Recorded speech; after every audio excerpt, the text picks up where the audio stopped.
Հնարավոր է, որ արտահերթ սահմանազատվելիք հատվածներ լինեն կապված թրիփ նախագծի հետ։ Այսօր խորհրդարանում հարց ու պատասխանի ժամանակ հայտարարեց փոխվարչապետ Մհեր Գրիգորյանը։ Իդեպ Գրիգորյանի խոսքով օգոստոսի 8-ին Վաշինգտոնում Հայաստանի եւ Ադրբեջանի միջև խաղաղության հռչակագրի ստորագրումը սահմանազատման գործընթացը շարունակելու երկկողմ շահագրգռվածություն առաջացրեց։ Միանգամից հանգեցրեց նրան, որ երկկողմ ստիմուլ կա գործընթաց շարունակելու սահմանազատման եւ դա ըստ էության քննարկվում է։ Բացի դա, նաեւ իհարկե ավելի կոնկրետացավ խոսակցությունները այն մասին, թե ենթակառուցվածքները ինչ դիրք կունենան եւ դիրքից կախված որ հատվածները մենք պիտի սահմանազատենք, որպեսզի աշխատանքները նույնիսկ նախագծային աշխատանքները սկսելու համար աշխատանքի բազա ունենա։ Հնարավոր է, որ ինքը արտահերթ ինչ-որ սահմանազատվելիք հատվածներ ունենանք, որպեսզի թրիփի ենթակառուցվածքային զարգացմանը նպաստենք։ Սահմանազատման հայկական հանձնաժողովը ղեկավարող փոխվարչապետը նշեց, որ այս պահին էլ կառուցողական քննարկումներ կան ադրբեջանցի գործընկերոջ հետ։ Քննարկումները վերաբերում են ընդհանրապես գործընթացի շարունակությանը եւ որոշ ժամանակ անց պարզ կդառնա, թե երբ կլինի հաջորդ հանդիպումը։ Մհեր Գրիգորյանը հիշեցրեց, ադրբեջանական կողմի հետ վերջին հանդիպումն էլ կապված էր հենց թրիփ նախագծի հետ։ Այդ հանդիպումը տեղի էր ունեցել սեպտեմբերի սկզբին։ Մուստաֆաևն ու Գրիգորյանը այցելել էին Սյունիքի մարզի եւ Զանգելանի շրջանի հարավային մասեր։ Դա հիմնականում կապ ուներ թրիփի հետ կապված սահմանազատման հնարավոր ֆրագմենտների եւ գործընթացի, որը ուղղակիորեն կապ կունենա ենթակառուցվածքների լոկացիայի հետ։ Վարչապետ Նիկոլ Փաշինյանն էլ այսօր իր հերթին առաջին անգամ ներկայացրեց Թրամփի ուղու ճանապարհային քարտեզը, թեև ինչպես ինքը խոստովանեց չէր ուզում այդ մասին խոսել, հաշվի առնելով, որ սովորաբար ժամանակացույցից շեղումներ են լինում։ Ամեն դեպքում Փաշինյանը տեղեկացրեց, որ մինչև տարվա վերջ պետք է թղթի վրա նկարագրեն բոլոր մանրամասները, իսկ արդեն հաջորդ տարի կսկսվի բուն շինարարությունը։ 2026 թվականի առաջին կեսին պետքա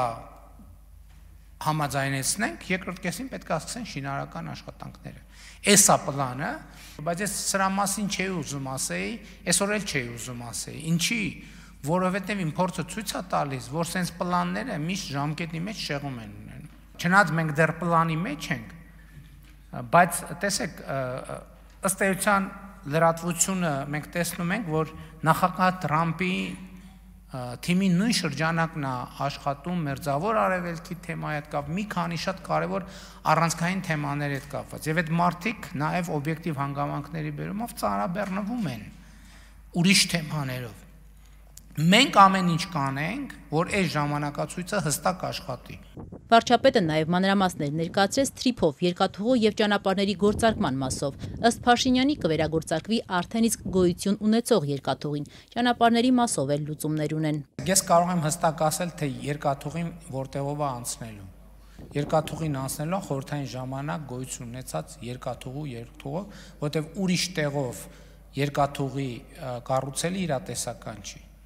Ես կարող եմ ասել, որ օրինակ գազամուղը անցնելու է դրանից էականորեն հյուսիս։ Էլեկտրական գծերը անցնելու են էականորեն հյուսիս։ Ընդ որում ես չեմ կարող ասել, որովհետև ուսումնասիրությունները տեղում ենք արդեն սկսել ենք, չեմ կարող ասել նույնիսկ որոնք Սյունիքի մարզի հատվածում կմնան, որոնք Վայոց ձորի մարզի հատվածում, որովհետև դա հասկանում եք, բազմաթիվ գործոններից է կախված, այսինքն քարտեզի վրա ամեն ինչ հարթ է, թվում է թե որ դե ուզենաս գիծը կքաշես, բայց այնուամենայնիվ տեղանքը բնությունը ուրիշ բան է։ Ավտոճանապարհների հետ կապված, գիտեք, հյուս-հարավը կառուցվում է եւ մեծ հավանականությամբ մենք ճանապարհները այդ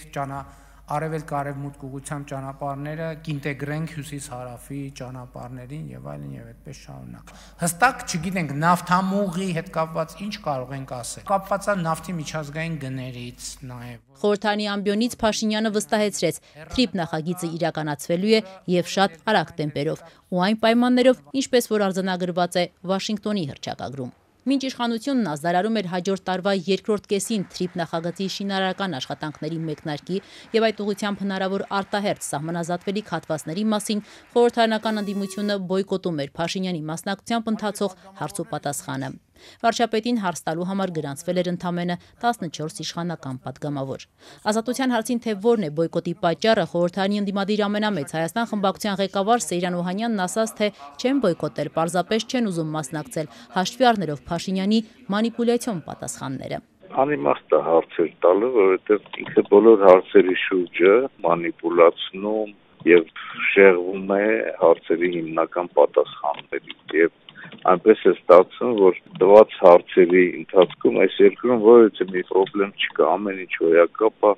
ամեն ինչ շատ լավ է, ամեն ինչ շատ թալյուն է։ Խորհրդարանական ընդդիմությունը բոյկոտել էր նաև Փաշինյանի հետ նախորդ հարցու պատասխանը, ինչին ի պատասխան վարչապետը հետաքրքրվել էր, թե ուր են իրենց գանձերը։ Մեր գանձերը ուր են բա այսօր։